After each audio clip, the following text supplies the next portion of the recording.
अभी मैंने खबर सुनी, अभी नई खबर, एक लड़के का ब्याह लगा, लड़की देखने गया, तो लड़की देखने गया तो लड़की तो देखा, सास को भी देखे आया, है ना। और शादी 16 तारीख की निकली, आज की, आज 16 है, आज की शादी थी बेचारे की। लड़की तैयारी कर रही है मेरा ब्याह, लेकिन लड़की अपने पति के संग जाए उसके पहले लड़की के पति के संग लड़की की मां, मतलब दामाद के संग सास भाग गई। ले, अपनी बेटी का ब्याह जिससे तय किया उस पे दिल आ गया। ये चल रहा है संसार में, बोलो हाँ। अब वो लड़की रो रही है, अब वो रोए किस बात के लिए? मां भाग गई इस बात के लिए रोए कि मेरे पति पर मेरी मां ने कब्जा कर लिया, इस बात के लिए रोए कि मेरा ब्याह नहीं होने दिया, इसके लिए रोए। वो लड़की बेचारी परेशान है, वो रोए किसके लिए? बोलो किसके लिए रोए? वो उसका क्या कसूर था? और सुनो, लड़की के लिए जो जेवर बनवाए वो लेके भाग गई। देखो सासों को क्या सूझ रहा है। सोचो, बेटी का ब्याह जिससे होना था उस लड़के के संग भाग गई, हद कर दी। अब बताओ कि इन स्त्रियों से और इन लड़कों से समाज क्या सीखेगी? क्या सीखेगा उनका परिवार? क्या सीखेगा उनका गांव? क्या सीखेगा समाज?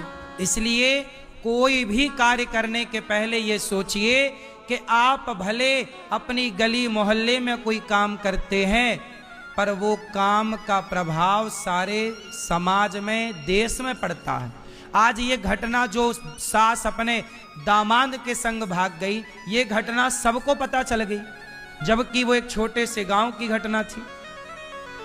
आज के जमाने में थोड़ी कुछ छिपा है, सोशल मीडिया का जमाना है। आदमी 4 किलोमीटर नहीं पहुंच पाता, लाखों किलोमीटर उनकी बातें पहुंच जाती हैं।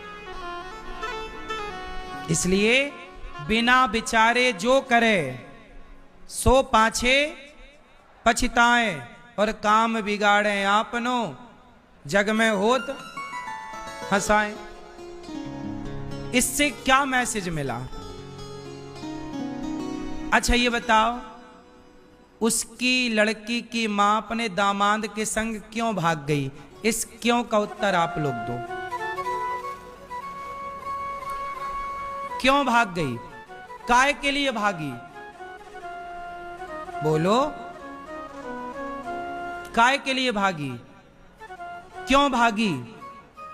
क्योंकि वो महिला और वो लड़का दोनों धर्म को नहीं जानते थे। यदि धर्म को जानते तो वो लड़की की मां ये सोचती कि ये मेरी लड़की का होने वाला पति है, ये मेरे पुत्र के समान है। वो दामाद के संग नहीं भागी, वो अपने बेटे के संग भाग गई। दामाद क्या है? दामाद क्या है? वो अपने बेटे के संग क्यों भाग गई? क्योंकि वो धर्म का ज्ञान, धर्म नहीं जानती। इसलिए कहता हूं, अपनी बेटी अपने बेटे को धर्म का पाठ पढ़ाओ। धर्म पढ़ना जरूरी है, और यही तो धर्म है। उस लड़के ने काश पाठ पढ़ा होता कि ये तो मेरी मां है। सास तो मां होती है। बोलो, अब इस मां बेटे के रिश्ते में जरा भी दोष आना पाप है कि नहीं? स्पर्श करना तो पाप है साहब, सोचना भी पाप है या नहीं? लेकिन ना तो उस लड़के ने सोचा, ना तो उस लड़की की मां ने सोचा। और काहे भाग गई? अपनी वासनाओं के लिए। क्या था? इस बुढ़ापे में भी उसकी वासनाएं पूरी नहीं हुई, तो भाग गई जवान लड़के के संग। आजकल आदमी इतना वासनाओं में डूबा हुआ है। काम से कल ही मैंने कहा था, अंधे कितने तरह के होते हैं। कामांध, जब काम सिर पर चढ़ता है, वासनाएं, तो व्यक्ति अंधा हो जाता है। इसलिए कहता हूं, अंधे मत होइए, अपने आप को सत्संग से जोड़ करके और अपने अंदर की बुराइयों को मारिए। मारना है, आपका कोई दुश्मन है। अब बताओ, अपने भीतर की वासनाओं के लिए अपनी बेटी के पति के संग भाग गई, तो वासनाओं को कंट्रोल किया होता, मार दिया होता अपनी इच्छाओं को, तो इस कलंक से बच जाती कि नहीं। अब वो भाग कर कहां जाएगी? वो भाग कर कहां जाएगी? पकड़ी जाएगी, क्या मुंह दिखा पाएगी? यहां भी बिगड़ गया उसका, अब समाज में क्या वो रह पाएगी? रहेगी तो किस मुंह से रहेगी? लोक भी बिगड़ गया और मरेगी तो यमराज जी बड़ा डंडा रखे होंगे उसके लिए। आ भगाता हूं तुझे दामाद के साथ। टिनपा पड़ेंगे उसके खोपड़ी पे, कोड़े पड़ेंगे, नाली का कीड़ा बनेगी कई जन्म, कर्म दंड तो भोगने पड़ेंगे। देखो, पाप भी ना वही पाप करो जो पाप थोड़ा ठीक ठाक हो। पाप भी करो चलो, पर वो पाप करो यार जो माफ हो, जिनमें माफ की संभावना हो। वो पाप मत कर लेना जिन पाप में माफी की संभावना। पाप भी कई तरह के होते हैं, सामान्य पाप, महापाप, ये पाप अलग अलग तरह के होते। चींटी मारना, हम रास्ते से जा रहे हैं, चींटी पांव के नीचे मर गई, गाड़ी के नीचे मेंढक मर गया, सांप मर गया, ये पाप है। पर ये पाप भी चलो, ये पाप हमने मारना नहीं चाहा, चींटी मर गई, ये पाप माफ हो जाएंगे कि चलो तुम्हारी इच्छा नहीं थी पर पाप हो गया।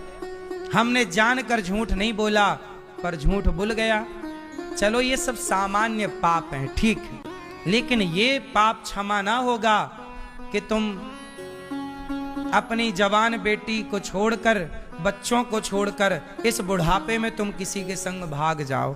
तुमने धोखा अपने बच्चों को दिया, तुमने धोखा अपने पति को दिया, वो पति को भी तो तुमने धोखा दे दिया, तुमने अपने बच्चों को धोखा दे दिया। अब तुम्हें कौन कौन माफ करेगा?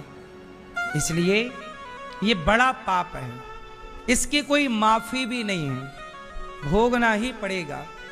फिर यही लोग संसार में तरह तरह का कष्ट पाते हैं, तो लोग कहते हैं कि देखो कितना कष्ट पा रहा, जरूर ये किसी जन्म का पाप था, जो अक्षम्य पाप था, जैसे क्षमा नहीं किया जा सकता था, उसे भोगना पड़ रहा है। कोई अंधा है, कोई लंगड़ा है, कोई बहरा है। आप लोग चप्पल पांव में पहनकर चलते हो, कुछ लोग चप्पल हाथ में पहन के घिसटते हैं। क्या है ये? क्या लगता है तुम्हें? ये सब पाप का परिणाम है, भोगना सबको पड़ता है, बचे कौन है? इसलिए ये सब गलतियां इसलिए होती हैं, लोग धर्म को नहीं जानते, पर राम धर्म को जानते हैं। भैया भरत, मैं अपने पिता के वचनों का त्याग नहीं होने दूंगा। तुम बताओ भरत, मैं चलूं कि नहीं? भरत बोले, तो क्या मुझे खाली हाथ भेजोगे? राम जी ने कहा, क्या चाहते हो प्रभु? अपनी पादुका ही दे दो, कुछ तो निशानी दे दो। तब भरत जी ने, राम जी ने प्रहलाद के लिए नरसिंह का अवतार लिया। भगवान ने गोपियों के लिए वस्त्र का अवतार धारण किया, चीर बनकर खिंचे। आज भैया भरत के लिए भगवान राम खड़ाऊ बन जाते हैं, चरण पादुका।